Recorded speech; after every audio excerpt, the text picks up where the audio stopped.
Bon, merci beaucoup. Donc, Monsieur Pilon, voulez-vous nous faire la présentation, s'il vous plaît? On a maintenant. Est-ce qu'on doit adopter? Adopter l'ordre du jour. Parfait. Est-ce que quelqu'un m'a proposé l'ordre du jour? Oui, je propose. Appuyé par? Je l'appuie. Est-ce que vous pouvez me lire les points de l'ordre du jour, monsieur? Les points de l'ordre du jour. Présentation du programme quinquennal d'immobilisation, adoption du programme triennal d'immobilisation et période de questions. Merci beaucoup. Monsieur Pilon, monsieur Marco Pilon, c'est à vous. Merci, M. le maire. De venir présenter le plan quinquennal d'immobilisation de la ville de Vaudreuil-Dorion. Juste une seconde, Marco. Oui. Est-ce que vous le voyez à la caméra? Ou c'est mieux qu'on le tourne un peu? Ils ont déjà la présentation. Vous l'avez déjà? Parfait, merci beaucoup. Excuse-moi, Marco. Donc, le plan quinquennal, c'est sur 5 ans. Mon collègue, M. Saint-Antoine, parlait tantôt de l'adoption du PTI, qui est le plan triennal. C'est juste que c'est dans la loi, le ministère demande d'adopter un plan triennal, mais nous, pour fin d'opération, pour fin de planification, on le fait sur 5 ans. Le plan quinquennal d'immobilisation, c'est un budget d'investissement. Dans le fond, la semaine prochaine, on va présenter le budget d'opération. Ce soir, on présente le budget des investissements de la ville. Ce qui est prévu, ça reste un budget. Ça peut bouger dans le temps. Ça peut se déplacer. S'il y a des opportunités qui arrivent, il y a des projets qui peuvent changer d'année. Mais actuellement, c'est le portrait qu'on a. Donc, on va regarder ça sous différentes formes.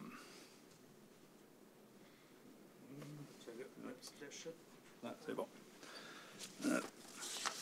Donc, le projet par service, tout d'abord. Donc, c'est un total. Bon, pas bien. Non, c'est là. Bon, manque d'espace. On va être bien dans le nouvel hôtel de ville? Oui.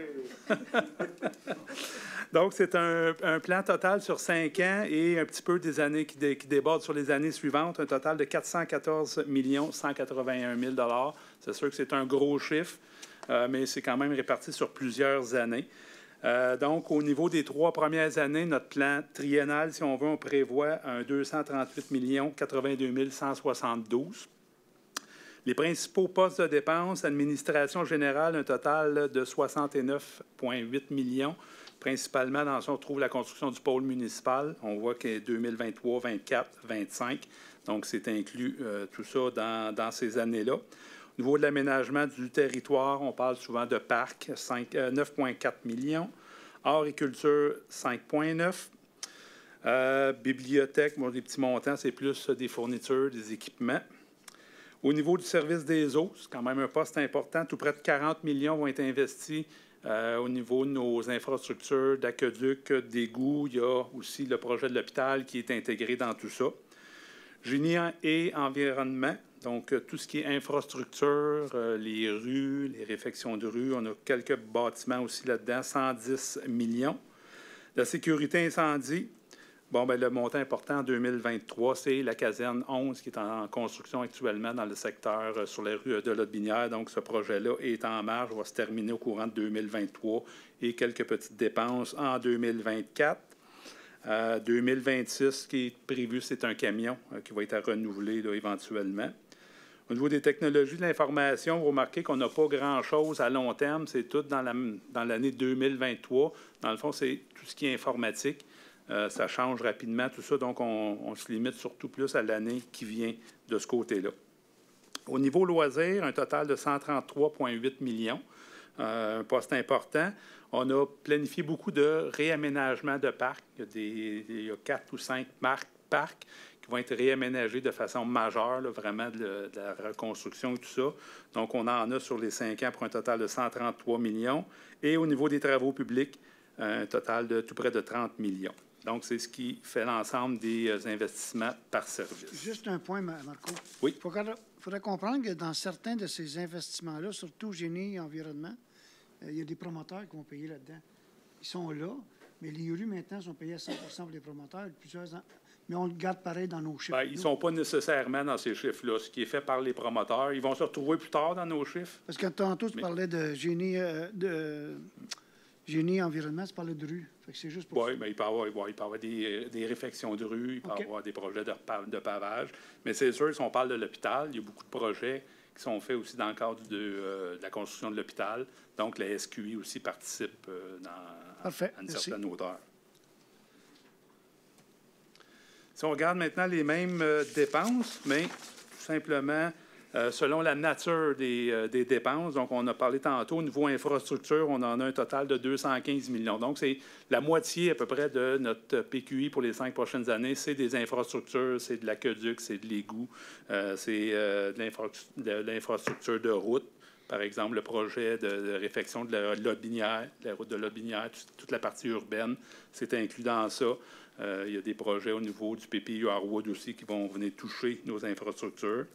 Les édifices administratifs, donc ça, c'est la partie hôtel de ville au niveau du pôle municipal. On peut avoir certains projets qui sont prévus au niveau des travaux publics un peu plus tard, vers la fin du cycle, là, en 2026-27. Les édifices communautaires et récréatifs, on a un montant important là, mais là, il y en a plus que la moitié du 121 millions, qui est le projet de centre aquatique, qui est prévu le plus vers la fin du cycle de 5 ans, 2026-2027. C'est un projet quand même important. Pour l'instant, il est là. On est prêt, on est à l'affût. S'il y a des subventions qui arrivent en cours de route, des programmes, on est prêt à déposer la candidature de la Ville pour... on va peut-être juste des petites mises à jour à faire, puis on va être prêt à déposer la candidature de la Ville pour ça. C'est sûr que s'il y a une opportunité de subvention, il est possible qu'un projet comme ça soit bougé. On en bougerait d'autres dans le programme. Ensuite, c'est tout plus des petits postes, des véhicules. On renouvelle annuellement un certain nombre de véhicules, de camions, camionnettes, ces choses-là. Équipement, meublement de bureau. Il y a une année importante, 2024. On a tout près de 3 millions de dollars, mais ça va être l'aménagement dans le nouveau pôle municipal, autant pour meubler la bibliothèque, meubler l'hôtel de ville, meubler tout ce qui entoure le pôle municipal. Machinerie, outillage, équipements divers, des terrains, l'acquisition de terrain qui va être faite, qui est presque fait là, à ce temps-ci, mais on va se concrétiser en 2023 au niveau du financement. Donc, c'est notre total vu par nature. Ensuite, si on regarde... Oh, merci, Olivier. Donc, comment on va payer tout ça? Donc, on regarde les modes de financement. Le mode le plus important, ça va être des emprunts à long terme à l'ensemble de la Ville. Donc, si tout ça se réalisait tel quel, on finirait avec un total de 294 millions. C'est des chiffres qu'on a intégrés dans notre cadre financier. On fait un suivi de ça annuellement pour voir l'effet à long terme de ces emprunts-là. Donc, on est capable d'avoir une idée quand même de l'effet que ça va avoir sur la situation financière de la Ville. Et pour le moment, on est capable d'absorber ça quand même de façon raisonnable, très raisonnable même, je dirais. Les emprunts à long terme à une partie, donc, c'est des emprunts qui vont être payés par des secteurs. Principalement, dans ce cas ici, on parle d'eau potable, eau usée, un total de 35 millions. Des subventions du gouvernement du Québec, 34, tout près de 35 millions. Des subventions qui seraient payées comptant, dépendamment des programmes. Il y a certains programmes que la subvention nous est payée comptant, et d'autres, on doit emprunter l'argent au nom du gouvernement du Québec pour faire les projets, et eux nous remboursent sur 20 ans. Au niveau du fonds général, on n'a pas beaucoup d'implications dans ça, un total de 211 000. On prévoit utiliser un 885 000 dans le fonds de parc, terrain de jeu et espace vert. Principalement, c'est des montants qui sont prévus annuellement. C'est une enveloppe pour faire des petits ajustements, différents parcs, ajouter du mobilier, changer des modules de jeu qui sont usés, des choses comme ça. Au niveau du fonds de roulement, le fonds de roulement, c'est un fonds qui appartient à la Ville, mais on peut emprunter dans ce fonds-là et se rembourser sur 10 ans maximum. Donc, on va utiliser des sommes dans ce fonds-là. On emprunte, mais à chaque année, on remet quand même à peu près 1,5 million, 1,4 million annuellement dedans. Donc, c'est un fonds qui roule. On s'emprunte à nous-mêmes et on se rembourse par la suite.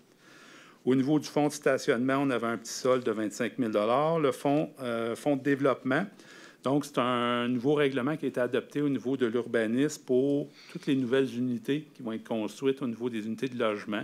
Il y a un montant qui est chargé pour pouvoir prévoir éventuellement la mise aux normes de notre réservoir d'eau potable, par exemple. Si on a plus de monde à desservir, bien, il faut améliorer nos équipements, il faut améliorer nos infrastructures, mais on veut que ce soit ceux qui sont, entre guillemets, responsables de la hausse de demande qui paient pour ces infrastructures-là et non pas ceux qui sont déjà ici, puisque tout le monde a déjà payé pour nos infrastructures.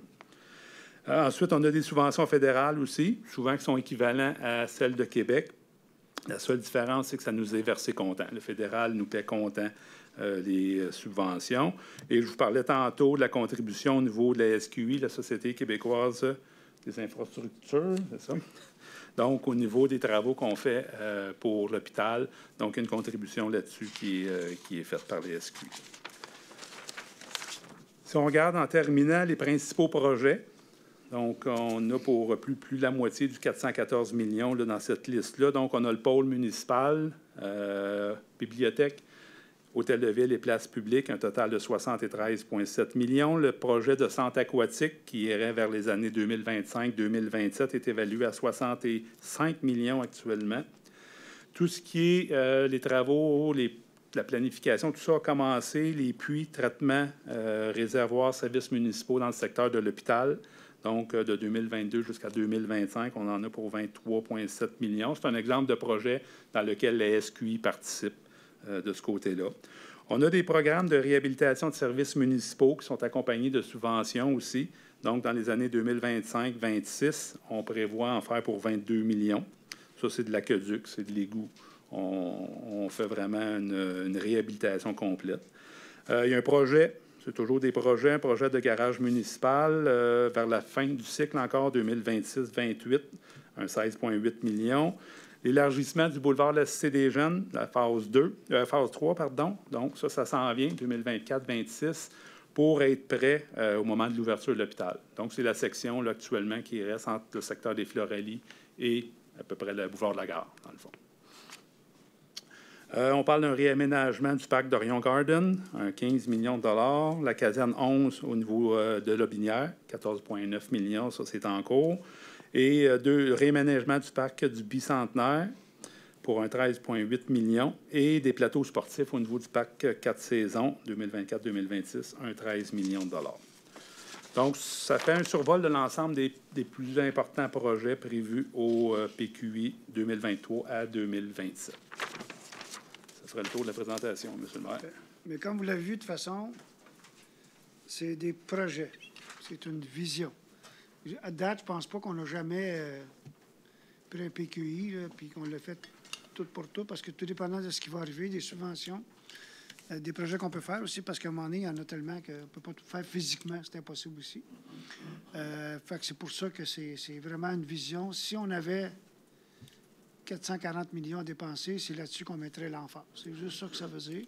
Mais, comme je vous dis, c'est jamais arrivé qu'on a fait un PQI là, à 100 %. C'est pratiquement impossible, physiquement, monétairement et même dans le temps. On parle juste de l'exemple du centre aquatique. Si on n'a pas de subvention, il n'est pas là. Excusez-moi, mais le son n'a pas l'air de marcher, fonctionner. Pardon? C'est mieux comme ça. Non, c'est pas mieux. Ah bon, là, il marche. Là, ça marche. Merci beaucoup. OK. Oui, là, c'est mieux comme ça. Ce qu'on veut dire, simplement, je donnais l'exemple, c'est des gros chiffres, mais je vais vous donner l'exemple du centre aquatique. Si on n'a pas de subvention, il ne se fait pas. Là. On enlève 50 millions. S'il y a d'autres affaires aussi qui ne se feront pas si on n'a pas de subvention. Comme je disais, c'est si on avait 400 millions de disponibles, voici les priorités dans lesquelles la Ville s'engagerait. Il va peut-être en avoir la moitié, peut-être un tiers, peut-être deux tiers, peut-être presque pas. On ne le sait pas. Il y en a qui sont déjà engagés, qui sont répartis sur 4-5 ans. On va voir comment ça se passe. Je vous donne un exemple pour voir si c'était des jeunes. Voir si c'était des jeunes, il aurait dû être élargi déjà. Mais quand on a vu les délais que l'hôpital prenait, on l'a retardé un petit peu parce qu'on veut s'assurer que quand on va taxer les citoyens pour l'élargissement du boulevard Cité des Jeunes, qu'on ait un revenu de taxe qui rentre par l'hôpital. Donc, l'hôpital devrait nous payer des taxes en 26, 27, je ne sais pas, là, dans ces eaux-là. À partir de 2025. À partir de? De 2025, même si c'est encore en construction, on devrait pouvoir commencer. On a eu les choses. Donc, c'est pour ça qu'on retarde, parce que vous savez, quand on va en règlement d'emprunt pour n'importe quel projet, d'habitude, le compte de taxe rentre plutôt un an et demi plus tard, le temps qu'on ait un emprunt temporaire. Donc, c'est tout ça qui est prévu. Mais comme je le répète, c'est des gros chiffres. Mais est-ce que ça va se faire? Non, pas au complet. Et de la manière que ça va être fait, ça va être tout le temps, en regardant qu'est-ce que le citoyen peut payer, puis quel service qu'on donne aussi. Est-ce qu'il y a des questions sur le PQU que vous venez de voir? Oui, monsieur. Oui, bonjour, monsieur Tanguay. Je sais que qui m'étonne, c'est les choses aquatiques. Dans ma tête, je croyais que c'était 6,5 millions, 7 millions. Vous m'arrivez avec un chiffre de 63 millions. Je ne sais pas d'où il vient. Moi, dans ma tête, ça a tout le temps été 32 millions, une trentaine de millions. Ben non, mais c'est pour ça que je vous dis, monsieur, ça se peut qu'il ne se fasse pas. Ça se peut qu'il ne se fasse pas. Si on est rendu à des chiffres comme ça se peut qu'il ne se fasse pas. Ça va dépendre des subventions. On a venu ranger. Depuis 1958, il n'a jamais été asphalté. Oui. L'avenue Rangée n'a jamais été asphaltée. Non, depuis 1958. Ça se peut. Absolument rien. Ça se peut. C'est pas normal. Ben, ça se peut, mais si l'asphalte est encore bonne, peut-être que c'est correct. Non, l'asphalte n'est pas bonne. Tout est en règle. Oh, tout ce qui est... C'est un secteur abandonné. Non, du tout. Monsieur, est-ce que je sache, on a fait du chemisage sur la rue en rentrant parce que le tuyau pétait en face du McDonald's 4 fois par année. On l'a fait. On a tout refait la piste cyclable, on a fait l'entrée. Il y a des priorités et les priorités nous sont données par nos services après des analyses, puis des réparations, puis des ci, puis des ça. Mais l'avenue Rangée, là, est-ce que je sache, on a investi quelques millions pour refaire l'infrastructure, la piste cyclable et l'entrée au complet. Il n'y a rien qui a été fait. C'est beau. En face du McDonald's, je sais que ça a été fait. C'est assez visible à voir aussi. Moi, ça n'a pas été fait. Non, dans votre coin, peut-être. Vous avez raison. Pas peut-être, ça n'a pas été fait. Qu'est-ce qui n'a pas été fait? L'asphaltage de l'infrastructure n'a pas été fait. Il n'y a rien qui a été fait. Sur la rue Rangée? À part du coin du McDonald's, vous parlez. Le restant, ça n'a pas été Mais fait. ça se peut, mais vous n'êtes pas la seule endroit où il n'y a rien qui a été fait. Ça dépend vraiment des priorités, c'est ce que je disais. Merci. Est-ce qu'il y a d'autres questions? Donc, est-ce que j'ai besoin de lever l'Assemblée? Il faudra adopter le PTI. Qui me propose l'adoption du PQI? Merci, M. Normand. L'adoption du programme triennal d'immobilisation. Je propose que le programme triennal d'immobilisation pour les années 2023, 2024 et 2025, totalisant un montant de l'ordre de 238 82 172 $, soit réparti comme suit. 2023, 98 942 562, 24, 80 139 560 et 2025, 59 050 $, soit par les présents adoptés. Merci. Appuyé par? Je l'appuie. Merci beaucoup. On revient dans 13 minutes. Parfait. Donc, est-ce qu'on a besoin de lever l'Assemblée? S'il vous plaît. Merci beaucoup. Merci. Donc, on revient. Le prochain coup, c'est pour l'Assemblée de consultation sur le projet qu'il y a au coin de près de la rue Séguin, Chicoine et Saint-Jean-Baptiste. Merci beaucoup.